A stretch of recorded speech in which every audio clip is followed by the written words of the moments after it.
Assalamualaikum warahmatullahi wabarakatuh. Okay, untuk video kali ini kita akan belajar tentang tajuk kebolehjadian. Jadi sebelum kita belajar, kita kena mulakan dengan doa lah. Okay, kita doa supaya Allah mudahkan kita untuk faham. Sebab cikgu hanya boleh ajar aje, tapi yang bagi faham cuma Allah.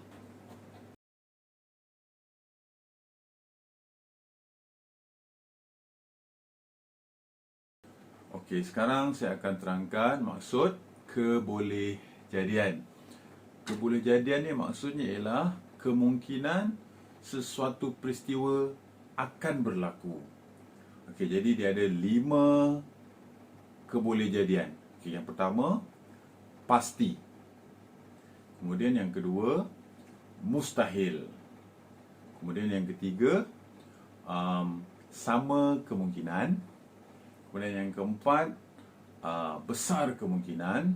Dan yang kelima kecil kemungkinan. Okey, apa dia? Pasti, mustahil, sama kemungkinan, besar kemungkinan, dan yang terakhir ialah kecil kemungkinan. Jadi saya akan terangkan kepada anda maksud di setiap kebolehjadian ini beserta dengan contoh-contohnya sekali. Kebolehjadian yang pertama ialah pasti. Pasti ni bermaksud sesuatu peristiwa yang mesti ataupun pasti terjadi. Okey, contoh yang pertama, dalam 1 tahun ada 12 bulan. Okey, benda ni memang pasti. Kita semua orang tahu. Kalau kita lihat kalender, dalam setahun memang ada 12 bulan. Tak mungkin akan terjadi ada 11 bulan ataupun 13 bulan. Tak mungkin. Jadi sebab tu dalam 1 tahun ada 12 bulan. Jadi benda ini ialah pasti. Contoh yang kedua pula ialah dalam 1 minggu ada 7 hari. Okey, Ahad, Isnin, Selasa, Rabu, Khamis, Jumaat, Sabtu, 7. Okey, bukan 6 hari, bukan 5 hari. Jadi ini pun pasti. Okey, perkara yang memang pasti akan berlaku, iaitu 1 minggu cuma ada 7 hari sahaja. Okey, contoh yang ketiga pula ialah dalam 1 hari ada 24 jam. Okey, tak boleh lebih 25 jam ataupun 23 jam. 1 pagi hingga 12 tengah hari 12 jam. Kemudian kita sambung 1 tengah hari hingga 1 pagi sampai 12 tengah malam 12 jam. Jadi maksudnya 1 hari itu cuma ada 24 jam. Dan benda ini memang pasti. Kebolehjadian yang kedua ialah mustahil. Mustahil bermaksud sesuatu peristiwa yang tidak akan berlaku. Confirm tak berlaku.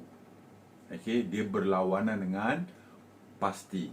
Kalau pasti mesti jadi, tapi kalau mustahil ni memang tidak akan berlaku. Okey, contoh yang pertama ialah selepas hari Isnin ialah hari Jumaat. Mustahil.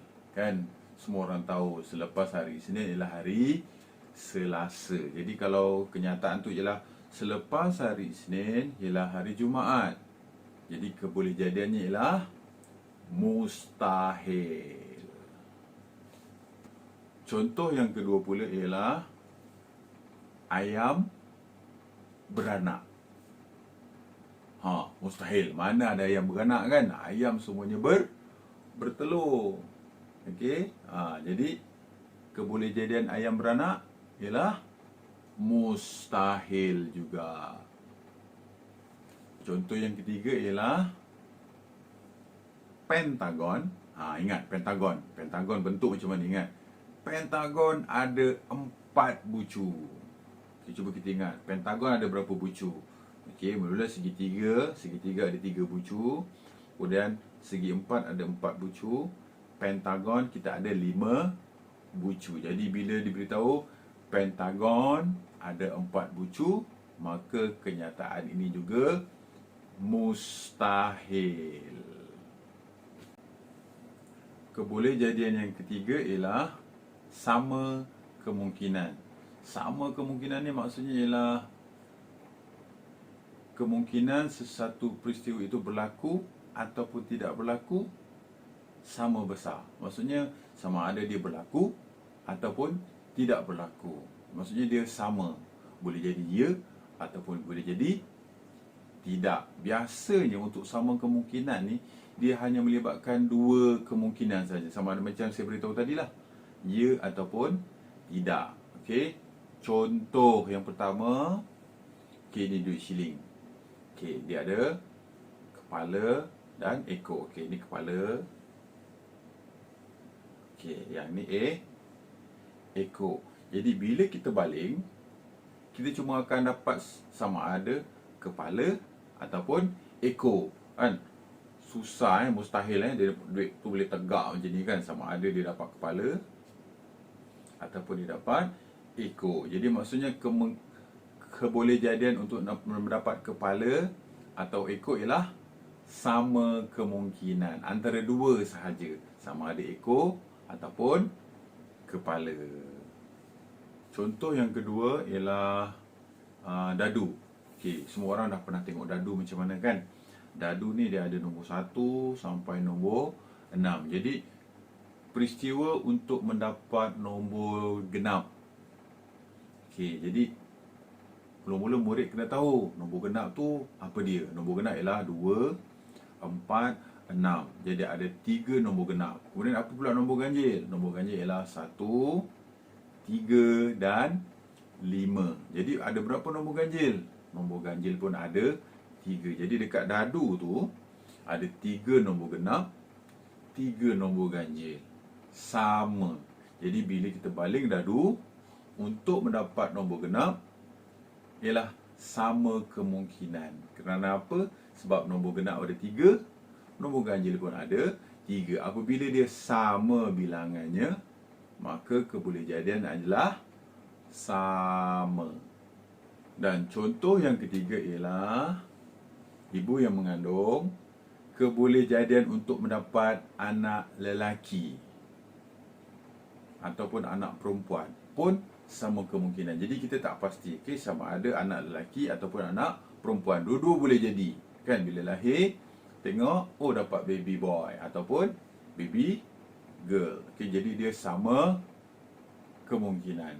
Okay, ingat, sama kemungkinan ni biasanya ialah melibatkan 2 peristiwa sahaja, sama ada ya ataupun tidak. Okey, macam tadi duit shilling, kepala atau ekor. Kemudian tadi dadu, nombor ganjil atau nombor genap. Kemudian ibu yang mengandung bila melahirkan, sama ada bayi lelaki ataupun bayi perempuan. Jadi dia sama kemungkinan. Kebolehjadian yang keempat ialah besar kemungkinan. Okey, besar kemungkinan ni maksudnya kebolehjadian ataupun kemungkinan sesuatu peristiwa tu akan berlaku adalah lebih besar ataupun banyak peluang. Contoh, apabila cuaca mendung akan berlaku hujan. Okay, jadi biasanya kalau mendung ni memang akan berlaku hujan. Jarang-jarang kalau mendung ni tak jadi hujan. Biasanya kalau kita tengok langit dah gelap, kan, awan hitam, maka biasanya akan hujan. Jadi maksudnya itulah dia, besar kemungkinan peristiwa yang hampir-hampir akan terjadi. Jarang dia tak jadi, kan. Kalau kita tengok mendung ni jarang tak jadi hujan. Biasanya akan hujan. Jadi sebab tu kita sebut sebagai besar kemungkinan.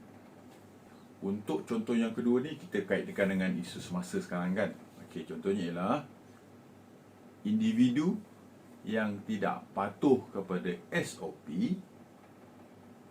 mudah untuk dijangkiti virus COVID-19. Okey, jadi apa kemungkinan dia? Besar kemungkinan lah, kan? Tak jaga jarak, tak pakai mask, kan? Warna bersentuhan, pergi ke tempat sesak, tak cuci tangan. Jadi individu yang tak jaga SOP ni besar kemungkinan akan dijangkiti oleh virus COVID-19. Okey, untuk contoh yang ketiga ni pula ialah murid yang menghafal sifir akan mudah untuk menjawab soalan pecahan. Okey, ini kita pun semua maklum. Dalam tajuk pecahan banyak melibatkan penggunaan sifir. Jadi murid yang hafal sifir ni dia akan mudah untuk menjawab soalan melibatkan pecahan. Kerana apa? Kita ada nak permudahkan pecahan, kita nak samakan penyebut, kan? Jadi murid yang tak hafal sifir ni boleh jawab tak? Boleh, tapi dia perlu buat kotak sifir dahulu, kan? Jadi lambat. Jadi orang yang hafal ni dia mudahlah nak jawab, kan? Dia boleh buat kaedah penghapusan ataupun potong, kan? Dengan mudah, dengan cepat dia akan boleh buat potong dapat jawapan. Kan? Kalau orang yang tak hafal sifir ni terpaksa buat kotak sifir, kemudian dia tak pandai nak potong, dia kena buat darab atas bawah bahagi apa semua. Jadi jalan kerja dia lebih panjang. Sebab tu murid yang menghafal sifir besar kemungkinan lebih mudah untuk menjawab soalan pecahan. Jadi sebenarnya contoh ni saya sengaja buat 2 dalam 1. Okey, jadi saya nak murid-murid semua mesti hafal sifir. Okey, kebolehjadian yang terakhir ialah kecil kemungkinan. Okey, kecil kemungkinan ni maksud dia ialah kemungkinan sesuatu peristiwa tu untuk berlaku ni adalah lebih kecil ataupun susah nak berlaku. Susah nak berlaku. Contohnya ialah berlaku tsunami di Malaysia. Okey, contoh yang pertama ni kan, berlaku tsunami di Malaysia. Jadi sebenarnya untuk tajuk ni murid-murid perlu ada pengetahuan am. Okey. Untuk tajuk ni dia kurang mengira, tapi murid-murid perlu ada tahu konsep matematik, logik matematik dan juga kena tahu pengetahuan am. Jadi contoh macam contoh yang saya berikan ni ialah pengetahuan am. Okey, Malaysia ni dia berada di luar kawasan gempa bumi. Jadi berada jauh daripada kawasan gempa bumi. Jadi kemungkinan untuk berlaku tsunami ni ialah kecil kemungkinan. Kita cuma mungkin akan rasa kesan macam tahun 2004 apabila berlaku tsunami di Indonesia, di Aceh, di Lautan Hindi. Maka Malaysia ni mendapat tempias, di bahagian utara Malaysia kan kena juga. Tapi kecil kemungkinan kerana kita berada di luar garisan gempa ataupun gunung berapi. Jadi sebab tu tsunami berlaku di Malaysia adalah kecil kemungkinan, tapi tak mustahil, boleh juga berlaku tetapi kecil kemungkinan. Ingat, selain daripada matematik, awak juga kena tahu pengetahuan am untuk tajuk kebolehjadian. Okey, untuk contoh yang kedua ialah murid yang rajin berusaha akan gagal dalam peperiksaan. Kan? Murid ni rajin tapi dia gagal. Kecil kemungkinan. Kenapa dia berlaku juga dia gagal? Mungkin pada hari peperiksaan tu dia tak sihat, demam, sesama ke pening kan. Jadi bila kita tak sihat, kita tak boleh nak jawab dengan baik kan. Dia dah study betul-betul kan, dia dah rajin apa semua. Tapi sampai masa takdirnya, bila masa nak jawab periksa tu, dia tak sihat. Jadi sebab itulah dia gagal. Jadi benda ni ialah kecil kemungkinan, kan. Biasanya orang yang rajin ni dia akan dapat jawab soalan peperiksaan dan akan lulus dengan cemerlang. Jadi sebab tu murid yang rajin berusaha, yang rajin belajar untuk gagal dalam peperiksaan adalah kecil kemungkinan atas faktor-faktor yang di luar jangkaan. Dan contoh yang terakhir ialah memenangi cabutan bertuah. Kan, kadang-kadang kita ada beli barang, kita akan dapat kupon cabutan bertuah. Jadi bukan kita seorang. Kalau kita seorang saja untuk cabutan bertuah tu pastilah kita menang kan. Tapi sebab ramai kan, mungkin sampai beribu-ribu orang kan. Jadi bila kita apa tu, kita pun dapat kupon tu kan, kita masuk bila dia buat cabutan bertuah ni, peluang kita nak menang ni lah kecil kemungkinan. Tapi mustahil tak? Tak mustahil, boleh juga berlaku, tapi kecil kemungkinan. Cabut-cabut tengok, wah, nama kita dapat hadiah kereta kan. Tak mustahil, tapi kecil kemungkinan lah. Sebab apa kecil kemungkinan? Sebab kita seorang, kita terpaksa bersaing dengan ramai orang. Contoh kalau cabutan tu melibatkan satu Malaysia, jadi kita terpaksa bersaing dengan ramai orang satu Malaysia. Jadi sebab itulah dia kecil kemungkinan, tapi tak mustahil. Itu rezeki masing-masing.